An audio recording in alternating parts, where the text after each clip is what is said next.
Bonjour à tous, aujourd'hui je vais vous parler de la ligne éditoriale et pourquoi c'est en fait important de s'y mettre et pourquoi en fait j'en ai créé une. En fait, c'est quelque chose que j'avais un peu négligé pendant pas mal de temps. Souvent en fait quand on a commencé comme ça un petit peu tôt comme moi en 2006 à créer son propre blog, j'avais jamais à l'époque pensé à rédiger une ligne éditoriale parce que tout simplement à l'époque c'était un blog personnel.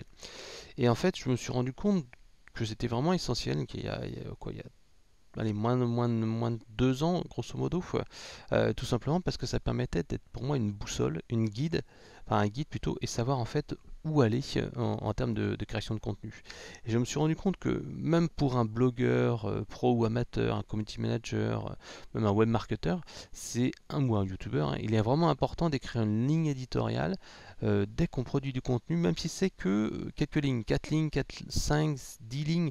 Bref, c'est vraiment important d'aller clarifier ce qu'on veut faire. La ligne éditoriale, en fait, ça va permettre de savoir pourquoi on écrit du contenu, le but à atteindre et en fait ce qu'on entend et ce que vous voulez en termes de contenu.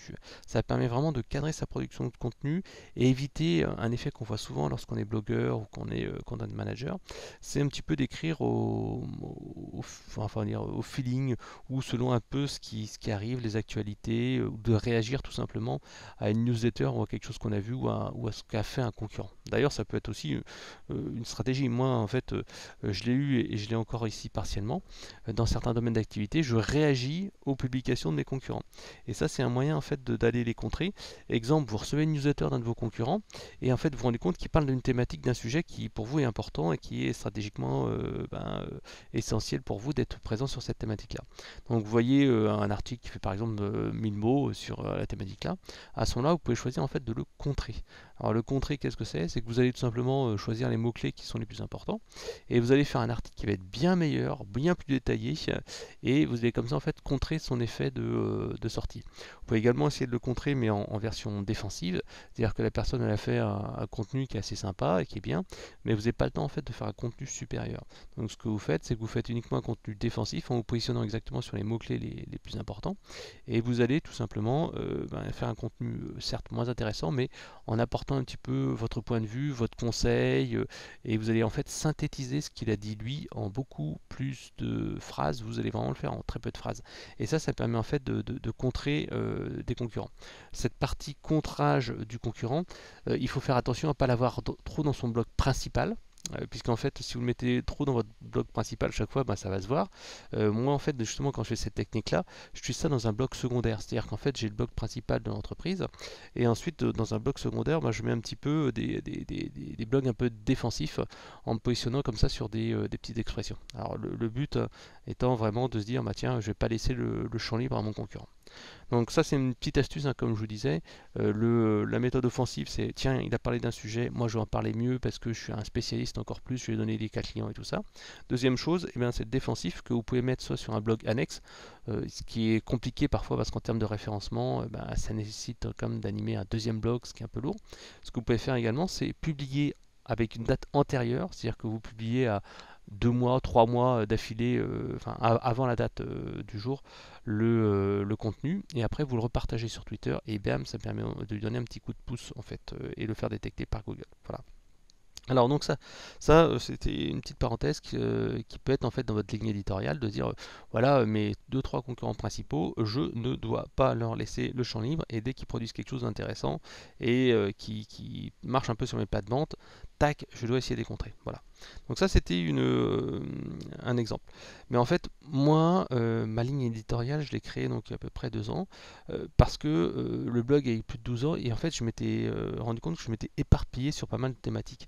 Et c'est vrai qu'il y a pas mal de gens qui me disent mais conseil marketing, ouais c'est la référence, mais dans quoi? Dans le marketing. Sauf que le marketing c'est un peu vague et maintenant être une référence dans le marketing c'est devenu compliqué. Il vaut mieux en fait être par exemple le spécialiste de Facebook Ads, le spécialiste de Google Ads, le spécialiste je sais pas, du content marketing parce qu'en fait comme ça vous serez identifié tout de suite comme un leader et puis les gens qui vont vous faire confiance dire ah oui mais je veux faire appel à ce gars-là parce que c'est un spécialiste. Et en fait, je m'étais rendu compte que j'avais gardé à l'époque, il y a 12 ans, le web n'était pas très compliqué. J'avais toujours cette partie e-commerce. J'avais toujours cette partie bloguer comme bloguer pour gagner de l'argent, etc. J'avais même des trucs de développement personnel. Et en fait, j'ai un petit peu élagué dans ces contenus-là. Si vous regardez maintenant sur Conseil Marketing, il n'y a plus e-commerce homepage. J'ai décidé un petit peu de relâcher la thématique parce qu'en fait, c'est une thématique qui est quand même beaucoup plus compliquée, qui n'est pas facile en fait à faire évoluer. Moi, je suis devenu vraiment spécialiste du B2B. Donc, j'ai un petit peu supprimé ça. J'ai gardé les contenus parce que ça me génère un peu de trafic, j'ai un peu d'affiliation là-dessus. Mais en fait, je ne fais plus du tout apparaître ça en homepage. Si on regarde également dans les pages à propos, j'ai refait un peu. J'ai parlé que je me concentrais sur le B2B. J'ai supprimé tout ce qui était le B2C, la vente de produits pour les particuliers, etc., etc. Donc en fait, moi, ça m'a permis de me recentrer sur ma valeur et de définir, voilà, qui sont véritablement lecteurs et plus écrire pour moi ou écrire en opportunisme. Et en fait, j'ai commencé par écrire un petit Google Docs, hein, assez simple. Au début, ça faisait quoi? Ça faisait une petite page. Et maintenant, en fait, j'en suis quasiment à 5 pages. Et là, je pense que je devrais encore augmenter en faisant quelques pages de plus très prochainement. Parce qu'en fait, ça me permet de cadrer ce que je fais. Alors, vous allez dire, Fred, tu es tout seul. Oui, j'ai une assistante, hein. Des fois, je fais même appel à des rédacteurs externes. Mais je le fais également pour moi. C'est pas que pour les autres, c'est pour moi. Parce que ça me permet de matérialiser, de me dire, Fred, maintenant tu dois arrêter de faire ceci, cela. Par exemple, ça m'a servi en fait à me dire, maintenant je refuse les guest postings qui sont pas dans ma ligne éditoriale, justement, qui sont dans le B2B, qui sont dans la création de contenu, etc. Et ça, c'est vrai que ça m'a servi même un peu d'alibi, entre guillemets, et de justificatif en disant, voilà, oui, j'aimerais bien te publier un article sur mon blog, mais désolé, maintenant ça fait plus partie de la ligne éditoriale. Je peux te proposer un autre blog que j'anime dans mon réseau de blog ou des choses comme ça. Voilà.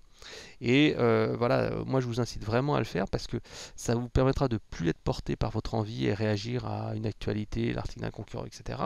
Ça vous permet en fait d'avoir de la cohérence entre les différents articles. C'est-à-dire que vous allez, vous dire, bah voilà, j'écris pour telle personne, tel persona, et je vais en fait construire mon contenu de telle manière aux alentours pour en fait avoir une cohérence entre tout. D'ailleurs, c'est aussi également utile si vous faites en fait du guest posting ou vous faites des articles invités ou vous invitez des experts à écrire des articles sur votre blog ou même des employés ou des collaborateurs de l'entreprise. Puisqu'en fait, vous allez définir là le ton, la manière dont vous allez parler, la structure en fait des articles, etc. Ce qui vous permettra d'avoir une cohérence d'une à l'autre et d'éviter, moi ce qui m'est arrivé pendant très longtemps sur Conseil Marketing, et même ça m'est encore arrivé il y a quelques semaines de ça, lorsque j'ai fait publier en fait par un de mes contacts un article sur le blogging, qu'est-ce qui s'est passé? Eh bien, il a employé du tu, il a employé des verbes qui étaient très très familiers. Alors ce que moi en fait je fais pas, je vous vois, j'essaie un petit peu de, même si j'écris comme je parle, je suis pas à dire putain, vas-y, y va, la wesh, etc. Donc moi je mets pas du tout ces trucs-là, c'est pas du tout dans ma ligne éditoriale. Et la personne a dû faire ça, donc j'ai dû réécrire. Et c'est vrai que à posteriori, je me suis dit merde, j'aurais dû partager avec lui ma ligne éditoriale pour qu'il comprenne ce que je veux. Parce que parfois aussi, les gens ils comprennent pas. Quand on fait appel par exemple à un rédacteur externe ou on laisse quelqu'un écrire un article sur mon blog, et ben j'ai beau leur dire oui, c'est un article de qualité, oui, il faut apporter de la valeur, il faut faire ceci, cela, ben, je suis obligé de réécrire une bonne partie des contenus parce que c'est pas dans la ligne éditoriale. Et ben, maintenant, grâce à cette ligne éditoriale-là, ben, je peux dire, ben voilà, ce que j'attends de toi, c'est exactement ça. Et donc moi, ça me permet vraiment d'avoir une cohérence et pas d'un côté des articles de 500 mots et des articles de 4000 mots, même si ça existe, puisque dans ma ligne éditoriale, justement, j'explique dans quel cas j'accepte de faire un petit article. Vous les verrez, chez moi, j'ai des petits articles qui font 500, 700 mots. Et pourquoi en fait je fais des gros articles de 4000, 5000, 10 000 mots en fait. Et ça me permet donc bien sûr d'être cohérent aussi au niveau de Google et au niveau de mes lecteurs qui permettent de se dire bah voilà, oui, conseil marketing, c'est vraiment des articles de référence qui vont au fond du sujet. Et ça évite donc cette déception des gens qui voient un super article et puis après ils disent mais c'est quoi ce truc là, c'est un peu de la merde quoi. Donc c'est vraiment important de faire ça. Et quand vous avez plusieurs rédacteurs, bah, forcément vous allez maîtriser mieux votre image. Donc la cohérence est vraiment un des mots-clés, c'est la colonne vertébrale de votre production de contenu. C'est vraiment la ligne éditoriale, c'est vraiment là-dessus. C'est elle qui permet de tout faire aller dans le bon sens. C'est vraiment la ligne directrice. C'est pas juste la forme, c'est également où on veut aller. Pourquoi on y va? Parce que vous allez définir votre mission. La mission, c'est quoi? C'est pourquoi vous tenez ce blog-là, hein, ou pourquoi en fait vous avez cette chaîne YouTube et pourquoi vous produisez du contenu. Votre vision, Votre vision, c'est qu'est-ce que vous allez donner comme type d'information. Ça peut être très positif, ça peut être très négatif, ça peut être, par exemple, comme Bruno Fredansky, dans ses contenus, il est souvent un petit peu, comment dire, critique sur les choses qui se font. Entre guillemets, sans le savoir, il a une ligne éditoriale de dire, bah, tiens voilà, moi je suis le poil à gratter du social media et je dénonce un petit peu les mauvaises pratiques et tout ça. Et ça peut être une ligne éditoriale, une ligne directrice. Et ça vraiment, ça vous permet d'aborder donc la forme, le format, le fond, les termes, la structure d'un article, etc. Moi, je définirais en fait, c'est comme ça, la ligne éditoriale, hein, ça permet de donner une cohésion globale à l'ensemble des œuvres ou des contenus produits, et une ligne éditoriale exprime l'identité d'une entreprise ou d'une personne. Ça, c'est ce qu'on voit un petit peu dans Wikipédia. Moi, en fait, je suis un petit peu plus terre à terre. Je dirais que la ligne éditoriale, c'est votre boussole. C'est elle, en fait, qui vous explique, en fait, en termes de documents de référence, dès que vous produisez un contenu, vous faites produire un contenu, vous pouvez savoir si vous devez le faire ou pas d'ailleurs, vous devez savoir comment le faire. En fait, ça permet d'avoir cette cohérence-là. C'est la matérialisation de votre mission, de votre personnalité et ce que vous voulez conduire. C'est vraiment une boussole. Et en fait, voilà, ça vous permet de savoir exactement pourquoi vous allez pouvoir réussir dans votre stratégie de content marketing et pourquoi en fait certains échouent. Parce qu'ils ont oublié cette partie cohérence, ils ont oublié cette mission et ils produisent en fait du contenu pour une thématique ou ils produisent un petit peu au fil de l'eau. Voilà.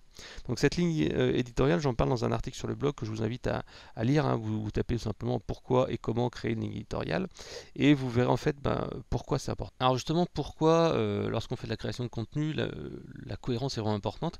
Tout simplement parce que moi je pense que véritablement on ne peut pas se poser comme un leader dans une thématique ou pour une cible si on passe en fait d'un contenu qui va du coq à l'âne. Si un jour moi je vous parle de Google AdWords et après je vous parle, je sais pas, de carte de visite, bah ça va aller trop, ça va être trop différent, les gens ne seront pas à vous associer. C'est un des problèmes que j'ai eu pendant très longtemps avec conseilmarketing.com, puisqu'en fait tout simplement je bloguais sur tout. Parce qu'à l'époque que j'ai créé le blog, c'était en 2006, personne ne parlait de marketing ou presque sur le web, et donc j'abordais à chaque fois des problèmes du quotidien. Je faisais, tiens, j'avais un problème de carte de visite, j'expliquais sur le blog comment on faisait les cartes de visite. Je voulais mettre en place un communiqué de presse, j'expliquais comment j'avais fait. Bref, ça me servait de vide-poche, d'aide-mémoire, et je passais vraiment du coq à l'âne. Sauf qu'en fait, maintenant, je me rends compte que mon blog, conseilmarketing.com, a un problème, c'est que personne n'arrive vraiment à m'identifier comme leader dans un secteur. À part le growth hacking, parce qu'en fait, j'ai écrit un bouquin et j'ai écrit pas mal d'articles là-dessus, et encore, j'ai peut-être écrit 10 articles sur le blog, uniquement 10 articles. Si j'avais pas écrit de bouquin, j'aurais été un inconnu parmi tant d'autres. Parce qu'en fait, je ne suis pas perçu et reconnu comme un leader d'une thématique précise. Je suis spécialiste du marketing. Alors maintenant, bien sûr, j'ai changé. Hein. Si on regarde le blog, tout simplement, je suis spécialisé dans le marketing B2B. Je le mets dans le à propos. Je l'ai changé il n'y a même pas un an, le à propos. J'ai pas encore changé le logo, mais normalement, je devrais mettre le logo bientôt en place en faisant un focus là-dessus. J'ai pas supprimé, parce que ça aurait été dommage de supprimer des articles e-commerce alors que je suis bien référencé sur certains mots-clés. Mais donc, j'ai supprimé la homepage. Bref, j'ai restructuré et j'ai requalifié justement pour avoir une ligne éditoriale qui soit vraiment totalement cohérente.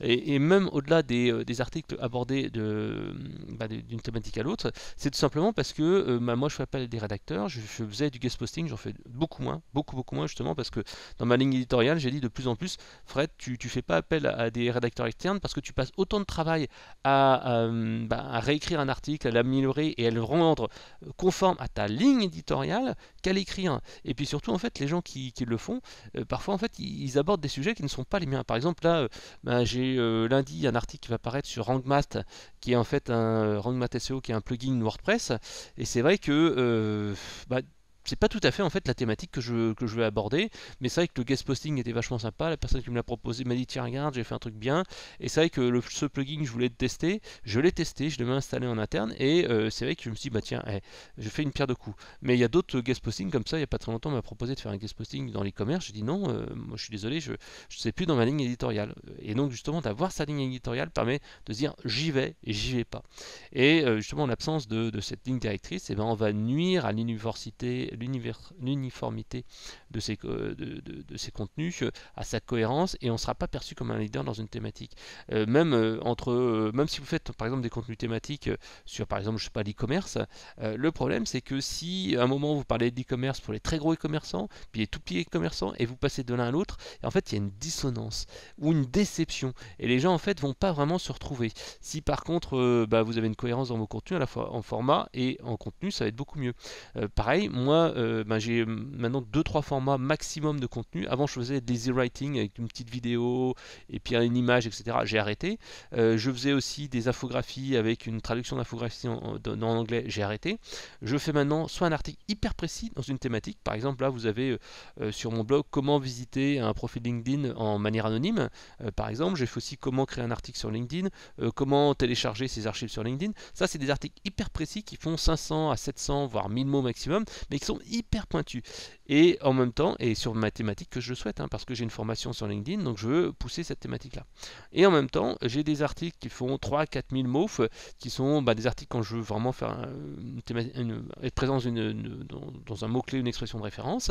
Et j'ai mes articles piliers qui font 10 000 mots, grosso modo, qui sont des articles qui sont sur le blog et qui sont là pour générer du trafic et capter un max de trafic. Voilà. Et ça, souvent, c'est des articles un petit peu historiques que j'ai amélioré depuis des années. Voilà. Donc ma ligne éditoriale, moi, je l'ai travaillée comme ça. Et je peux vous dire que vous, si vous le faites tout seul, ça peut vous prendre uniquement 30 minutes. Si vous êtes tout seul, vous posez juste les bonnes questions. Et ça, on les verra juste après, il y a 8 étapes. Et ensuite, si vous avez une équipe de rédacteurs, si vous travaillez dans une entreprise, en fait, ça vous prendra plus de temps parce qu'il faudra valider avec la direction marketing, avec la direction générale, etc. Puis les autres rédacteurs s'ils sont OK.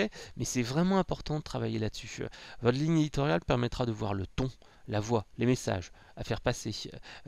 Ça permettra de vous guider, vous permettre en fait que même si vous êtes en vacances, même si vous n'êtes pas là, si vous êtes sous-traité, votre contenu va être nickel. Voilà. Donc 4 bonnes raisons d'écrire votre ligne éditoriale en 1 heure chrono. C'est simple, c'est une bible qui va pouvoir vous aider et vous guider pour savoir où vous allez et ce que vous allez faire. Je disais tout à l'heure, c'était la boussole. La ligne éditoriale va juste formaliser les choses et ça vous permet aussi de justifier et aussi de décrire les choses, parce que si vous le gardez uniquement dans votre tête, parfois on oublie, on passe à un truc, etc., etc. Ensuite, la ligne éditoriale est importante pour la question technique. Moi, ça me permet de faire une petite checklist et savoir exactement qu'est-ce que je dois faire quand je vais publier un article, les éléments à vérifier, etc., etc. Mais vous pouvez le faire également pour des vidéos YouTube, ça marche de la même manière. Donc raison numéro 1, ça vous permet vraiment d'être en résonance avec votre auditoire et de pouvoir vraiment le convaincre. Un des points majeurs vraiment de la ligne éditoriale, c'est que vous n'allez plus écrire pour vous, mais vous allez vraiment écrire pour séduire et attirer une cible particulière, en parlant de ses problèmes, en parlant de ses besoins. Vous allez vraiment vous concentrer là-dessus et vous n'allez pas vous éloigner en parlant de sujets qui n'ont rien à voir. Voilà. Pour ça, vous devrez, on verra tout à l'heure, pensez vraiment aux personas, à leurs désirs, leurs attentes, etc.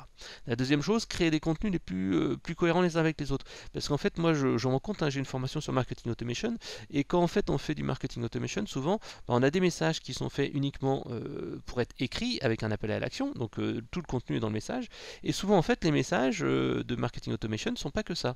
C'est un message qui dit, tiens, allez voir un témoignage client, allez voir une checklist ROI, allez voir un outil qui permettra simplement de savoir quoi faire, un outil de gestion de projet, des cas clients, des choses comme ça. Et donc en fait, si vous n'avez pas cette ligne directrice qui vous dit voilà, tiens, tel type de contenu tu dois créer à telle date, etc., etc. Et bien, ça c'est pas vraiment dans la ligne éditoriale, mais c'est dans la philosophie, en disant voilà, je dois aider les personnes, je dois leur donner des infos de telle manière, telle manière, telle manière pour les convaincre. Vous allez tout de suite aller beaucoup plus facilement créer les contenus en question et avoir votre plan en fait de publication.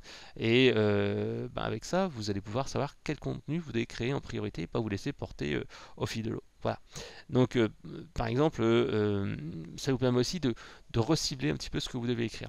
Imaginons que vous voulez vendre des produits pour les femmes enceintes, des écharpes de portage par exemple, ou des baby cooks que vous voulez vendre en fait aux gens qui vont avoir des bébés. Et en fait, c'est totalement différent. Si vous voulez vendre des écharpes de portage, vous n'allez pas parler des bébés d'1 ou 2 ans. Vous allez parler des bébés qui vont naître, sur la grossesse, sur l'accouchement et tout ça. Mais vous n'allez pas parler de comment élever son enfant, comment l'aider à faire pipi pipi caca, etc. Non, c'est trop tard. Il faut vraiment arriver en amont. Donc en amont de l'acte d'achat, vous allez vous dire, tiens, qu'est-ce que vous allez faire là-dessus. J'aime bien aussi, par exemple, il y a un blog comme Mailchimp qui est assez intéressant parce que on retrouve en fait à tous les niveaux cette cohérence de la ligne éditoriale, aussi bien les textes, les conditions générales de vente, le petit singe qui est partout, la notion de conseil qui est client, qui est orienté client, bref, tout ça. Donc la ligne éditoriale sert vraiment à garder cette cohérence, à valider le persona aussi avec l'ensemble des personnes de l'entreprise. Hein. Ça permet tout simplement de se dire aussi comment vous voulez être perçu par vos clients.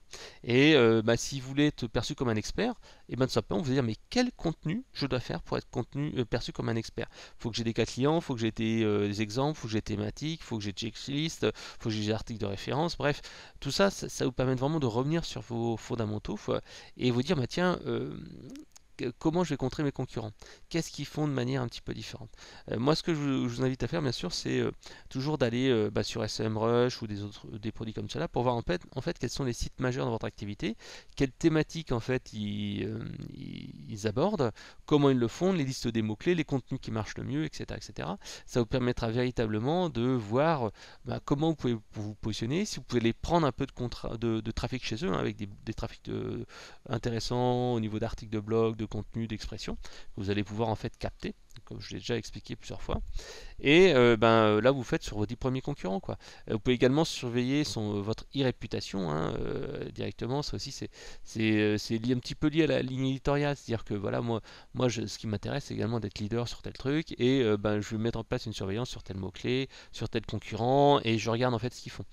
Moi, je l'ai dit, on peut également utiliser donc en mode défensif sa création de contenu. Hein. Il y a un concurrent qui passe un article intéressant sur telle thématique qui est dans votre thématique clé majeure, parce que vous faites, tac, vous allez produire un contenu défensif, publier une date antérieure et que vous allez partager sur Twitter pour un petit peu lutter contre lui. Et vous allez voir après sur le mot-clé et l'expression donnée, qui gagne. Est-ce que c'est vous, est-ce que c'est lui? Et s'il faut, vous ajoutez un peu de contenu, vous ajoutez des liens et bam, comme ça, vous allez le contrer sur sa thématique. Voilà.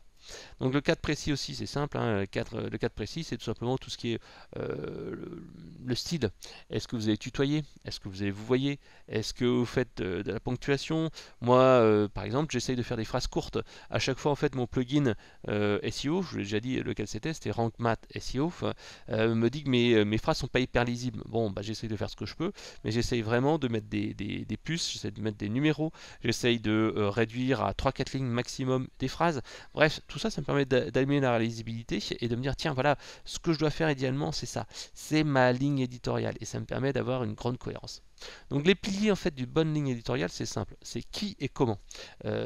Si vous êtes seul c'est simple, hein, vous listez votre persona, votre mission, le format de vos contenus, etc. etc. Dans une entreprise beaucoup plus importante, vous pouvez brainstormer avec des réunions de travail, etc. Donc quand vous la créez et quand elle doit être mise à jour. Généralement, une ligne éditoriale, ça se fait une fois, mais ça évolue régulièrement. Le minimum, mais vraiment le minimum que vous devez faire, c'est tous les 2 ans. Pourquoi tous les 2 ans? Parce qu'il y a des évolutions. Par exemple, on l'a vu, la vidéo sur Instagram, sur LinkedIn, sur Facebook, sur Twitter, c'est devenu comme ce qui est un peu indispensable, le format carré en particulier. Les vidéos live, bon, c'est toujours intéressant, mais c'est moins intéressant, ça a moins d'impact qu'auparavant parce qu'il n'y a plus la notification comme il y avait auparavant. Donc, la vidéo live, c'est important, mais est-ce que dans votre ligne éditoriale, vous dites, tiens, est-ce que je dois faire un live ou pas? Quand je dois annoncer dans mon dispositif de promotion que par exemple j'ai un événement, un web séminaire, etc., etc.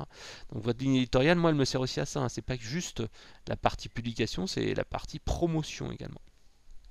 Voilà, donc ça permet, revoir sa ligne éditoriale permet de se dire comment je dois revoir mes contenus face à l'évolution du web et de la société. Par exemple, là, moi j'ai lancé plusieurs bots, hein. Un bot sur ma page Facebook, parce qu'un bot Messenger, c'est un moyen de communiquer directement avec ses fans.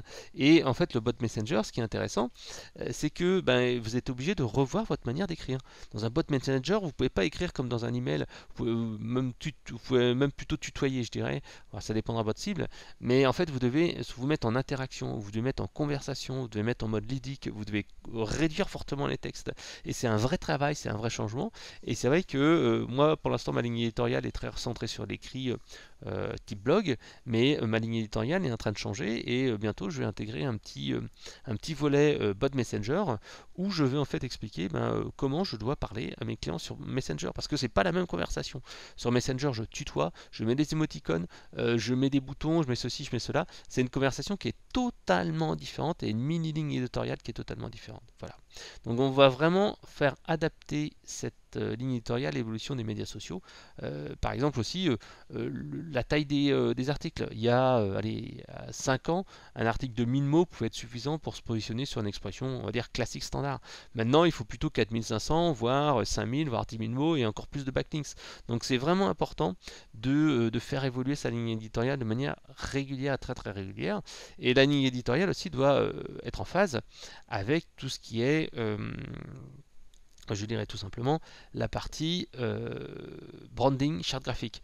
Les logos, les couleurs, tel type d'image, est-ce qu'on met est-ce qu'on met nous, est-ce que je mets je, quelle est la liberté sur l'illustration, est-ce que les vidéos sont soumises aux mêmes contraintes, comment on répond en tant que community manager aux demandes, parce que c'est pas du tout la même chose. Une ligne éditoriale aussi comprend cette partie réponse aux demandes. Et ça, je vous donnerai un exemple juste après sur la partie différenciation du ton.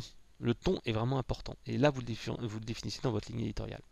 Donc l'orientation, la structure des contenus, c'est également aussi quelque chose qui est important.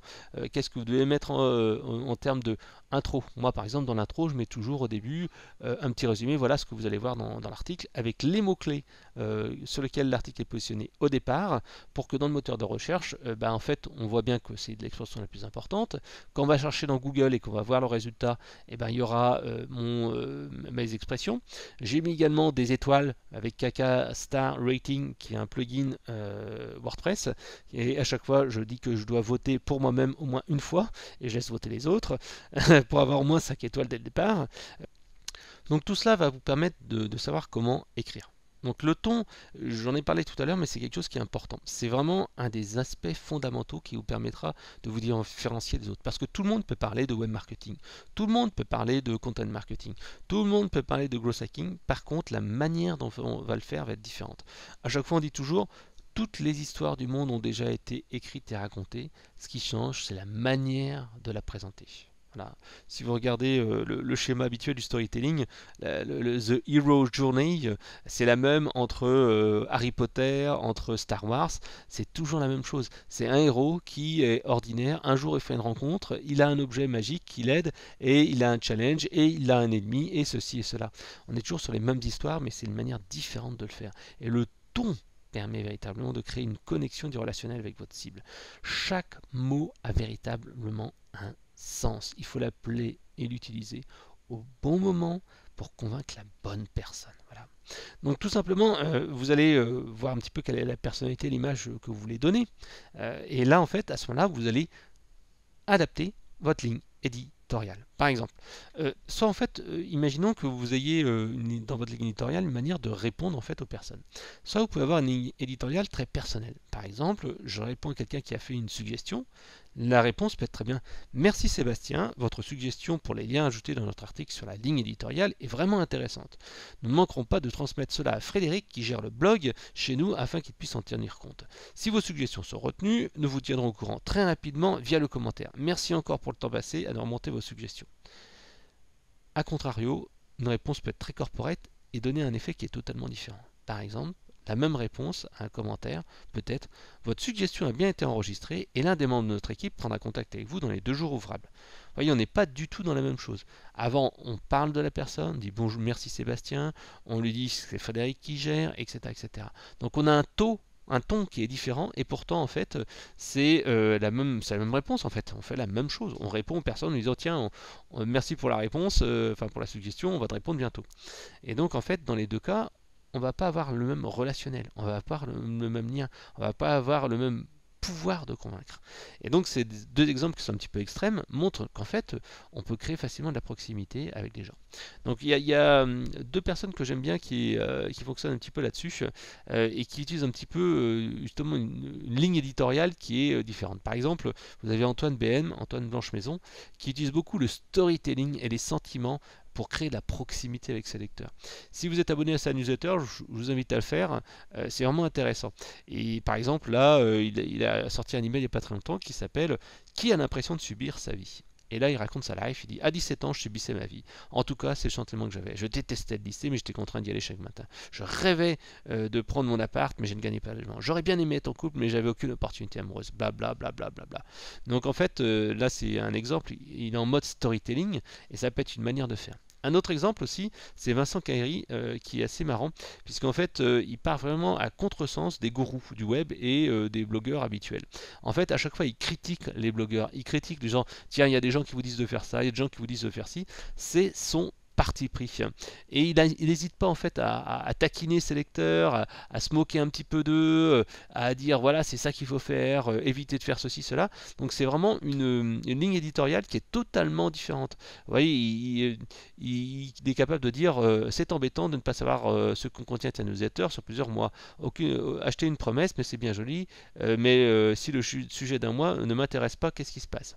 Et là il répond ô abonné fidèle et pourtant de peu de foi, j'attends de ta frustration, mais je vais te faire une réponse appropriée. Ne t'abonne pas, je ne veux pas t'avoir parmi mes clients d'anti-G.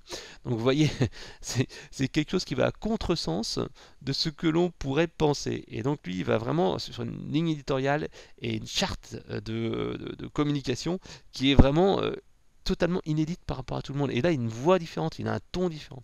Et ça vous montre en exemple que on peut vraiment faire différent. Et pour, les deux, ils font du marketing, hein, ils vendent des produits marketing, etc. Et pourtant, ils sont totalement à l'opposé l'un de l'autre et ils sont à l'opposé de la plupart des choses que font la plupart des gens qui travaillent dans le marketing. Donc vous savez que vous devez apprendre à casser les codes et pas être trop lisse en fait. Vous devez vous différencier, vous devez être en phase, vous devez faire réagir en bien ou en mal, mais la personne doit avoir de l'émotion. Voilà. Donc c'est pour ça que moi, en fait, j'ai mis de l'émotion un peu plus dans mes contenus. Je dis jeu, etc., etc. Je raconte des histoires, etc. Pour autant, c'est pas forcément le cas pour tout, hein, et pour vous peut-être pas. Si vous êtes dans le B2B, par exemple dans le domaine bancaire ou dans le domaine très sérieux, vous aurez un petit peu de mal hein, à adopter ce ton-là qui est complètement décalé, parce que ça fera complètement incohérent. Donc vérifiez bien que c'est vraiment en phase avec ce que vous voulez en fait faire passer comme message. Très important. Donc, ce qui est important, c'est la constance. Hein. Vraiment, inspirez-vous de vos textes pour mettre en place votre charte graphique, vos emails, par exemple vos SMS, etc., etc., etc.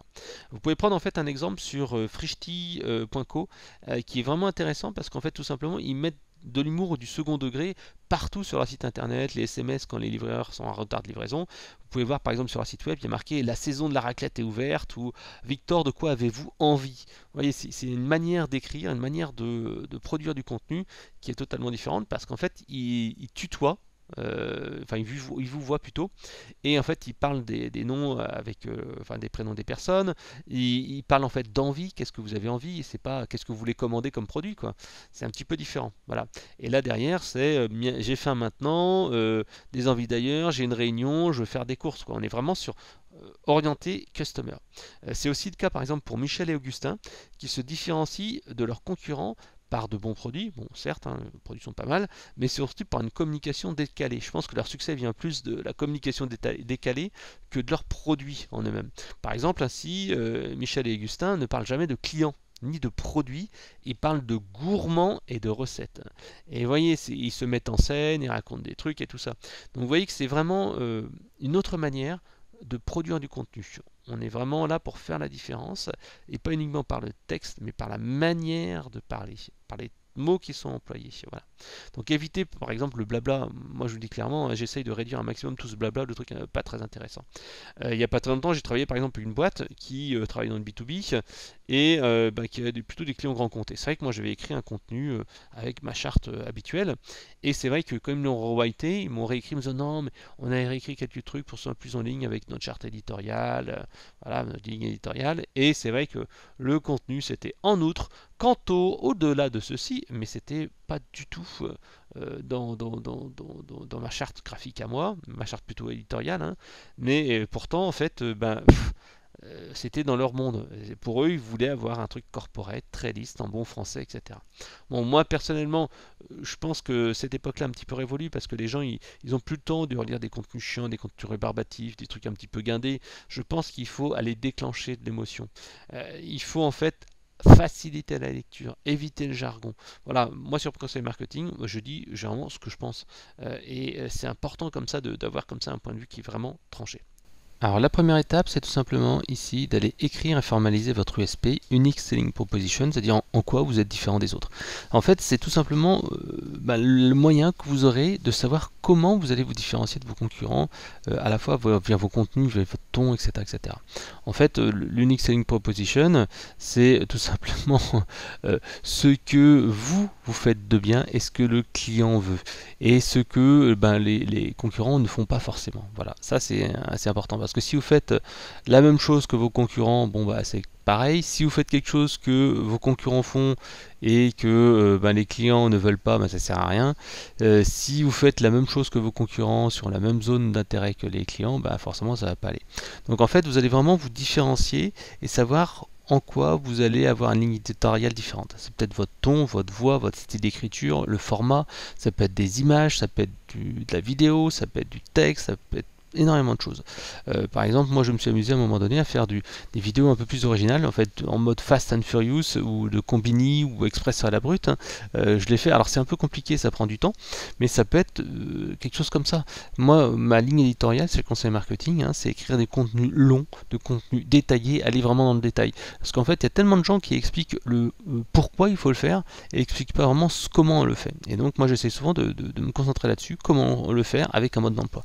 Alors c'est plus compliqué, mais c'est un moyen en fait de se différencier. Parce que tellement de choses restent dans le superficiel, moi je préfère aller dans le détail. Il y a aussi une autre personne que je connais qui m'a dit voilà, moi je suis dans le coaching, mais dans le coaching je donne pas des méthodes. Moi ça m'intéresse pas de donner des méthodes, des trucs et des choses comme ça. Moi ce qui m'intéresse c'est le savoir-être. C'est plutôt la posture, c'est plutôt en fait l'aspect macro, c'est l'aspect stratégique. Et en fait ça le distingue des autres parce qu'en fait il va pas coacher les autres d'une manière assez classique où on va donner des recettes pour parler en public, faire ceci, faire cela.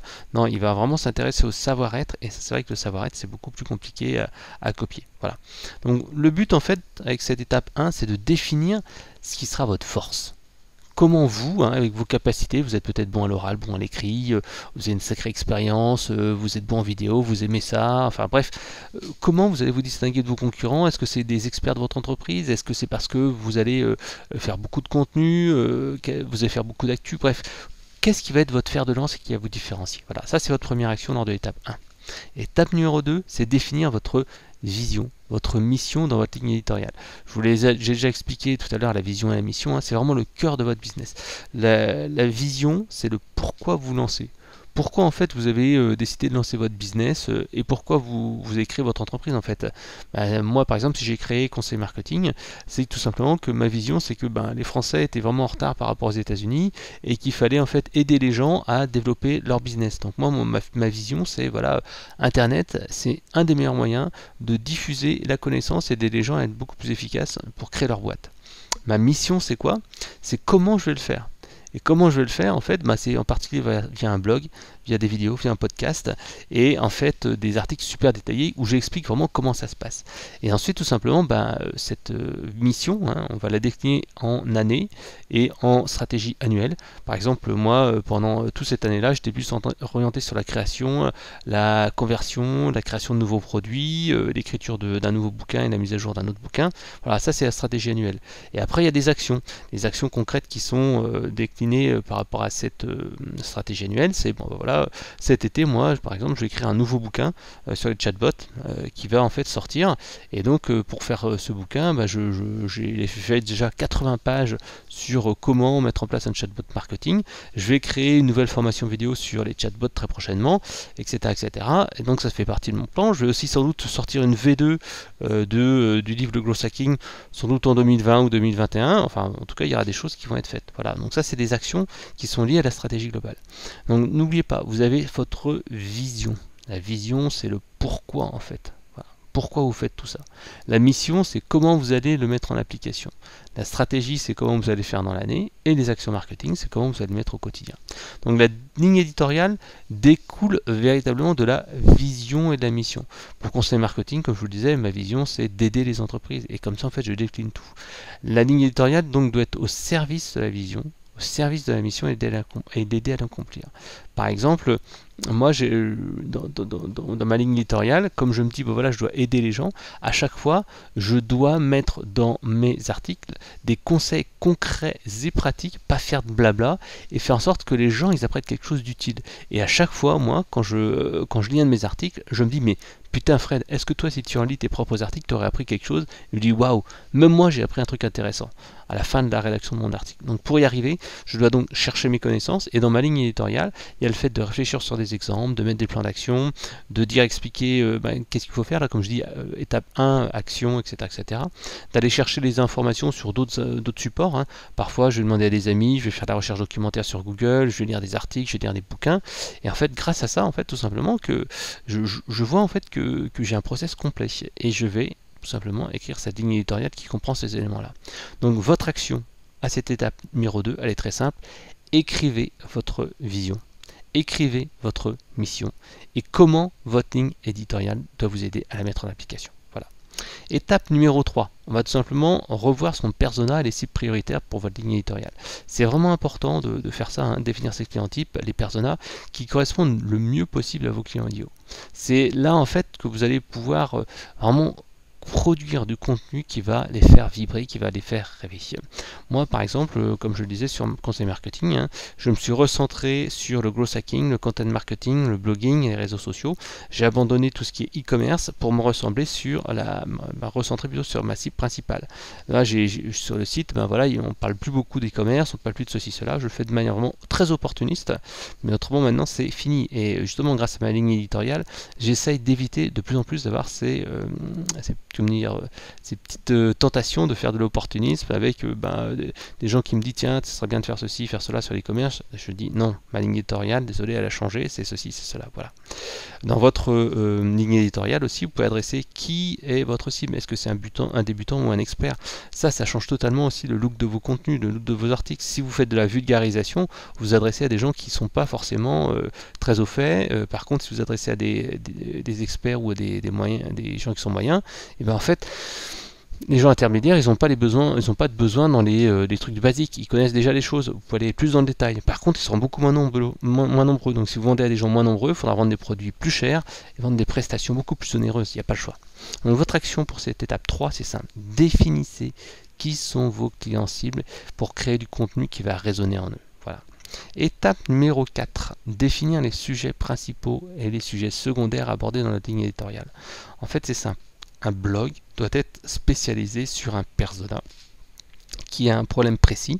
Alors, j'aime pas le terme thématique, parce que quand on parle de thématique, on va dire je parle de blogging, je parle d'e-commerce, etc. Non, votre cible.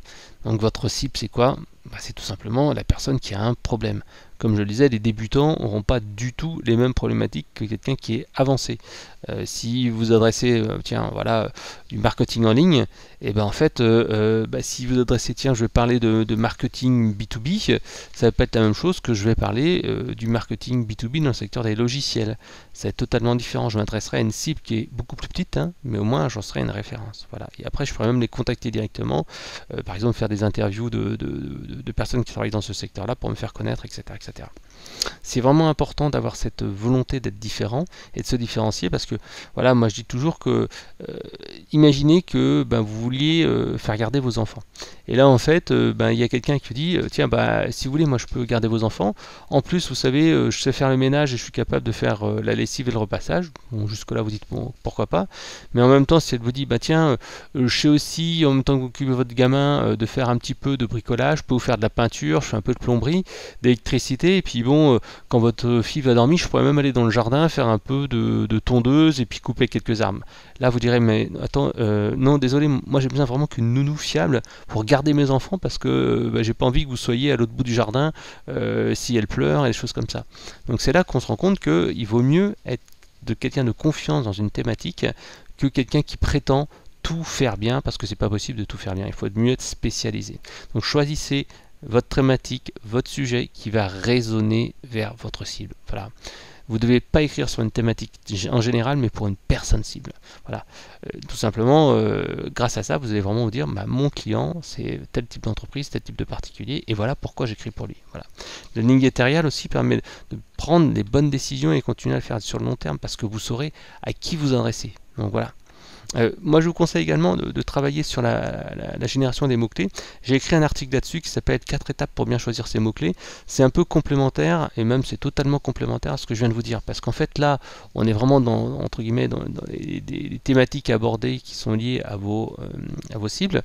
Mais il faut maintenant décliner ça en mots-clés, en besoins, en expressions. Et donc en fait là il faut travailler sur ce qu'on va mettre dedans, les mots-clés qui soient stratégiques, c'est-à-dire que c'est des mots-clés qui n'ont pas pour l'instant beaucoup de volume, mais qui sont importants. Par exemple, moi je me suis positionné sur le terme NPS, sur le terme chatbot, callbot, qui ne sont pas des termes forcément à des gros volumes, mais c'est des mots-clés sur lesquels je veux absolument me positionner. Et après il y a des mots-clés plus courants, comme par exemple LinkedIn, parce que j'ai fait des formations LinkedIn, etc. Voilà. Donc votre plan d'action pour l'étape numéro 4, elle est simple. Listez les thématiques et expressions stratégiques pour attirer vos prospects types. Voilà. Vous regardez les thématiques clés, et ensuite vous allez choisir les mots-clés. Décliner en fait expressions mots-clés. Voilà. Et pas que des mots-clés très recherchés, comme je disais, il y a des expressions un peu stratégiques. Consultez mon article, ou tapez dans Google 4 étapes pour bien choisir ces mots-clés SEO. Voilà. Étape numéro 5 sur 8, c'est le rythme de publication et le calendrier éditorial. Donc vraiment, l'intérêt c'est de se dire, voilà, je vais établir un calendrier éditorial, même très simple, en disant, bah voilà, par exemple, je fais un podcast tous les semaines. C'est à peu près ce que je tenais comme rythme. Là, il y a eu les vacances, donc j'étais un petit peu plus light. Je fais généralement un article par semaine et je retranscris également des podcasts régulièrement. Donc voilà, donc c'est une routine que moi je m'impose pour garder en fait le rythme et la confiance en mes lecteurs. Donc voilà, le calendrier éditorial est vraiment l'outil qui vous permettra de vous organiser et savoir quand est-ce que vous voulez publier. Par exemple, votre calendrier éditorial peut inclure des dates de publication, le sujet abordé, le mot-clé sur lequel est positionné l'article, la cible de l'article, les objectifs de l'article, les canaux de diffusion, est-ce que c'est un blog, un site de blog, est-ce que c'est sur YouTube, les appels à l'action qu'il y aura à la fin, les outils de conversion, par exemple un bonus à télécharger, et le dispositif de promotion. Voilà. Par exemple, si vous voulez programmer votre calendrier éditorial, vous pouvez utiliser Trello, Google Sheets, CoSchedule, Gather Content, Asana, Wrike, Monday.com, Loomly, etc., etc. Voilà. Donc très simple, votre plan d'action pour le chapitre et l'étape numéro 5, c'est définir votre calendrier éditorial sur 2 mois avec les contenus à créer. Généralement 2 mois ça suffit un petit peu pour aborder ces principales thématiques. Après vous le ferez évoluer avec des grandes thématiques. Moi j'aime bien travailler en trimestre. L'intérêt de travailler en trimestre, c'est qu'en fait vous allez vraiment faire un sprint sur telle thématique, vous allez faire un focus et après vous passerez sur un autre focus. Ça permet vraiment de travailler dans le temps et voir des résultats. Voilà. Étape numéro 6, là on est vraiment dans la structure des contenus, on n'est plus uniquement dans les mots-clés, etc. On va vraiment travailler sur la structure de l'article ou des vidéos. Donc par exemple, quelle est la longueur minimale? Moi je sais qu'en dessous de 1000 mots plutôt, je crée rarement des articles, ou alors c'est des articles métiers très précis. Comment vous allez structurer le titre? Par exemple le mot-clé en premier ou des choses comme ça, vous allez écrire des comment.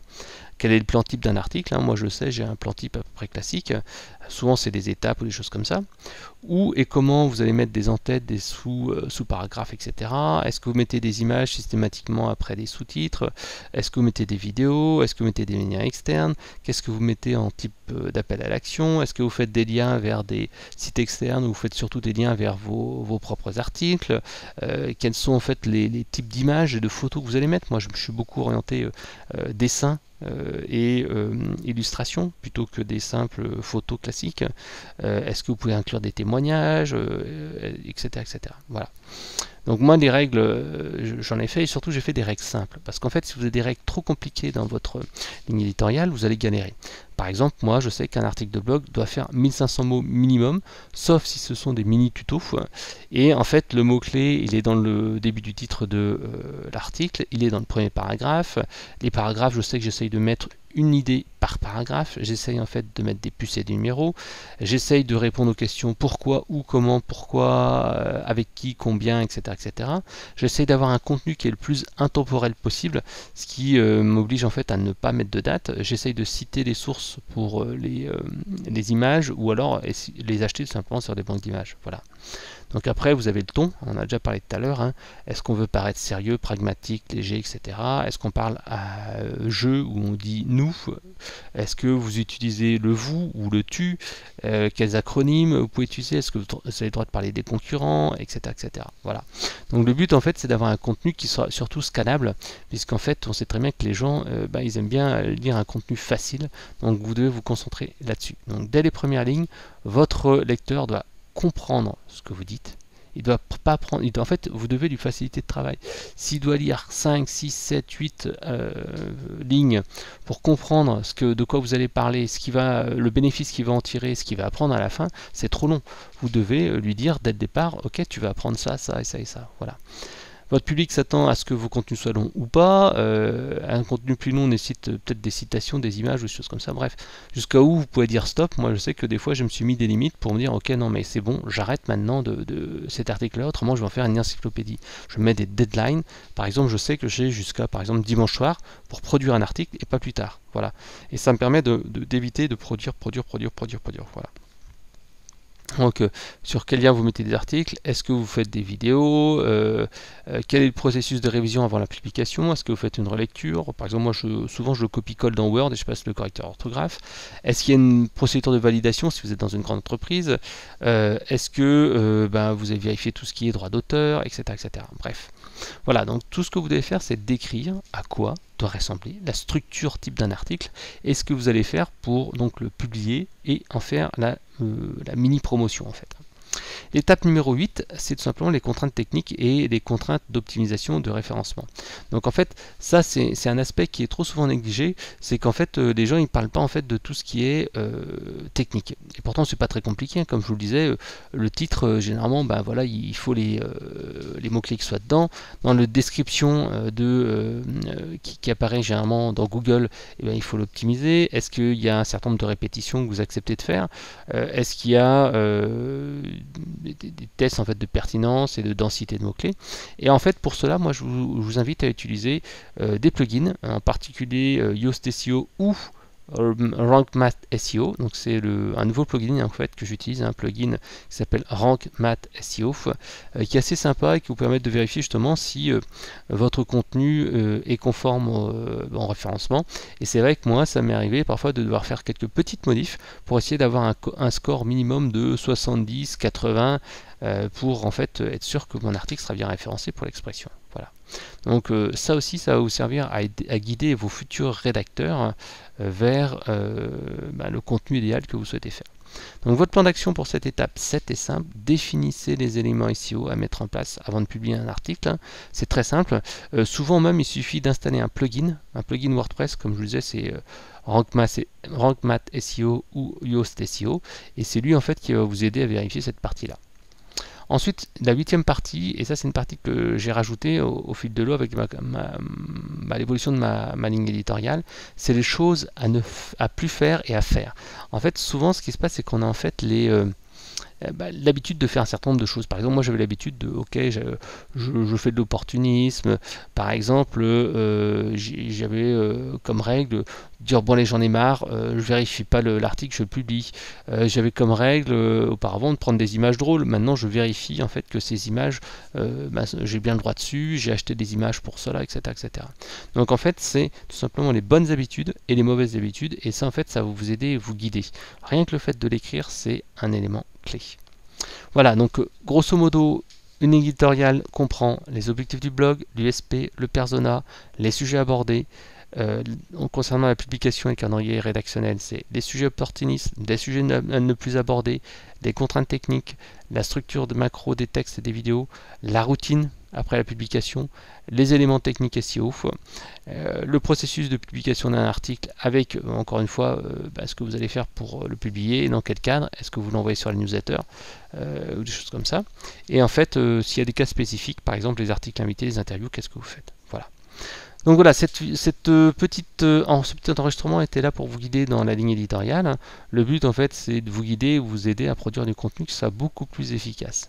Donc si vous voulez en savoir plus, je vous invite à suivre ma formation vidéo qui s'appelle Content Hacking, que j'ai sorti il n'y a pas très longtemps. Attention, le prix va bouger, il va faire x2 en fin juillet, début août. Et c'est une formation justement qui vous explique comment créer du contenu facilement, du contenu qui va marcher et qui va attirer du trafic. Donc rendez-vous sur ma formation, vous tapez formation Content Hacking et tout simplement je vous expliquerai mes petits secrets pour créer du contenu qui va générer du trafic via le web mais également les influenceurs. Allez, à bientôt, ciao ciao.